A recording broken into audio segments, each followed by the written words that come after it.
Hey, I'm Shannon. Welcome back to my channel, Mindful Crime Couture. I am a licensed mental health professional. I am a master's level practitioner, which means that I do not diagnose and I cannot prescribe medication. And none of this, anyways, is meant to be mental health advice. I want to get into today a little bit about Miss Wendi. I found this on Gigi's page, Pretty Lies and Alibis. She had posted yearbook photos from Wendi, and one of them was that Wendi was voted by her senior class most likely to succeed. As you can see, she has her tennis racket. In the video that my husband did with Jared Ross, he went to high school with Wendi and Charlie, and he talked about that Wendi was a very, very good tennis player and that she was also very smart. And I'm going to link that video below because if you haven't watched that video, it is amazing. Okay, so Wendi graduated in 1997 from Taravella High School. If you have already been through this process, you know that this is something that you know that you're going to do throughout your high school career. You, especially in this time of the 90s, the yearbook was a really big thing because we didn't have every single thing recorded on our phone because we didn't have phones that we were carrying around. So the yearbook was a little time capsule that you could keep forever. And I believe that Wendi probably put a lot of thought into this, being that she was a studious person. Now we are going to take a look at what Wendi wanted written beside her senior picture in the yearbook. So here's what Wendi chose to write next to her picture. She has, "True happiness consists not in the multitude of friends, but in the worth and choice. And the atrocities of school I can forgive, for I never was a cornflake girl. He who knows himself is enlightened. Keep the faith." Wendi Adelson. So that's, there's a lot there. This is long. It's not just like, some little one-liner. And something interesting about this quote is that it's actually, Wendi didn't write it. I guess she may have written the keep the faith part, and she definitely arranged it, but she didn't write it. The very first part of the quote, "True happiness consists not in the multitude of friends, but in the worth and choice," is actually a quote by playwright Ben Jonson. He was a contemporary of Shakespeare. There was rumored to be some competition between the two of them about who was a better poet / playwright. And the atrocities of school I can forgive, for I never was a cornflake girl, is actually two separate lyrics by Tori Amos. Tori Amos was kind of the alternative it girl. It wasn't mainstream to like Tori Amos, is what I should be saying. It was not pop music that she was putting out. So, "And the atrocities of school I can forgive" is actually a quote from the song Happy Phantom. It's from the album Little Earthquakes. It came out in 1992. And it is about a ghost who is observing her life from above. Great song. And the video is, she's this happy phantom, going around scaring the nuns in the schoolyard, etc. And one of the lines is, "And the atrocities of school I can forgive." Now, the next part of that quote isn't from the same song. It is from a song called Cornflake Girl. This is an interesting song. It was on the album Under the Pink. This song, it starts out with the lyric, "Never was a cornflake girl, thought it was a good solution, hanging with the raisin girls. She's gone to the other side, giving us the yo heave ho. Things are getting kind of gross, and I go at sleepy time."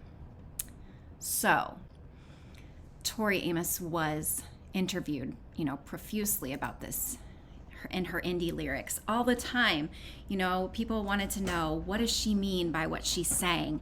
She says in an interview with Rolling Stone that cornflake girls versus raisin girls were something that her and her peers came up with when she was younger, and that a cornflake girl was a girl that would turn on you, and it was a girl that would turn on other girls, and it was basically that the raisin girls were the girls that would stay loyal and true, but they weren't as popular as if you think of a box of like Raisin Bran, there are far more flakes than there are raisins.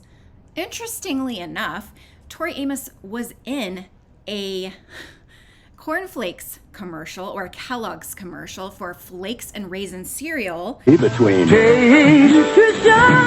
wholesome grains, each one crisp and crunchy, with the sun-rich goodness of raisins, nuts, and chopped dates. She denies that this influenced the 1990s song that she wrote. However, this commercial was in the late 80s.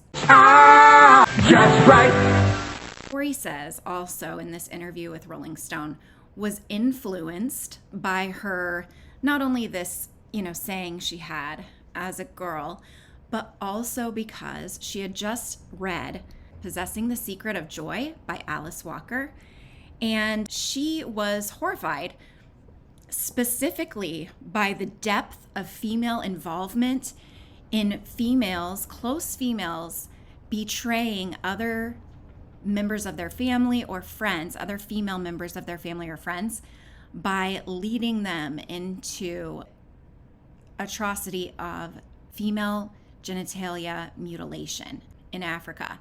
And that is what Possessing the Secret of Joy by Alice Walker is about.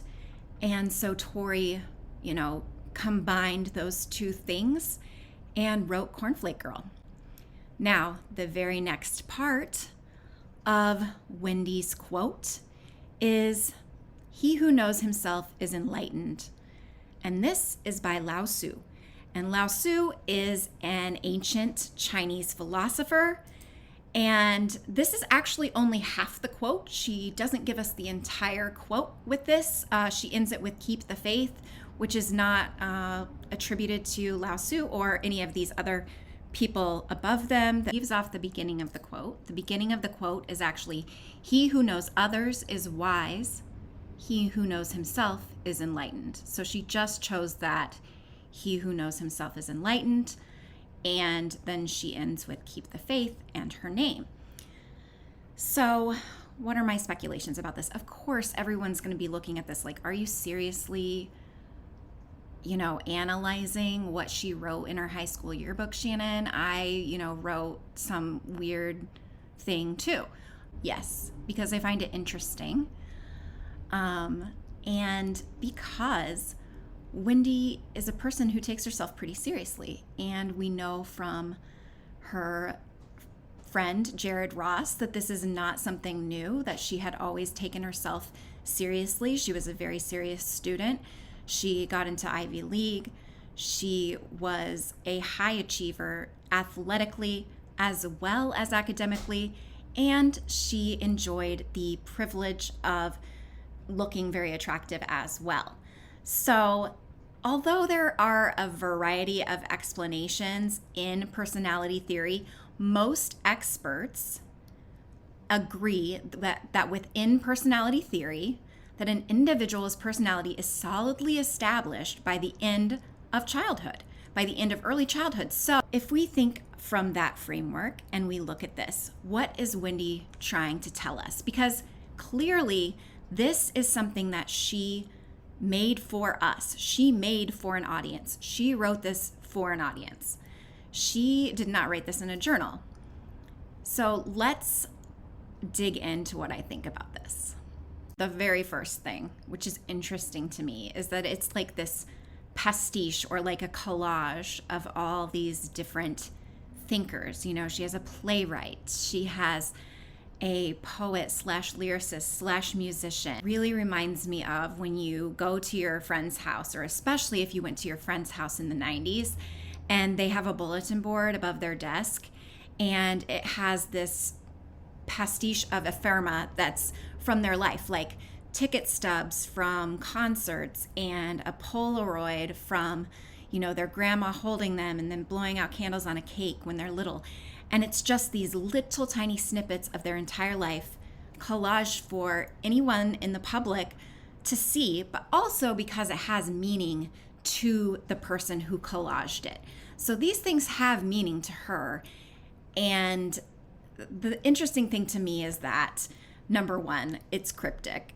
And that's interesting, obviously, because this is a family who, is employing code over the phone and definitely has their own family language. So that's interesting. It's also cryptic because she doesn't attribute any of the authors. She just passes it off, maybe not like she's hardcore trying to plagiarize, but she's not trying to attribute it to anybody. She is, putting her name on it, which is interesting because, Wendi later on writes a book, and these types of things are important, especially to intellectual people.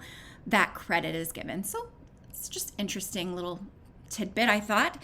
The next thing is that it seems to be very much thumbing her nose at popularity within high school.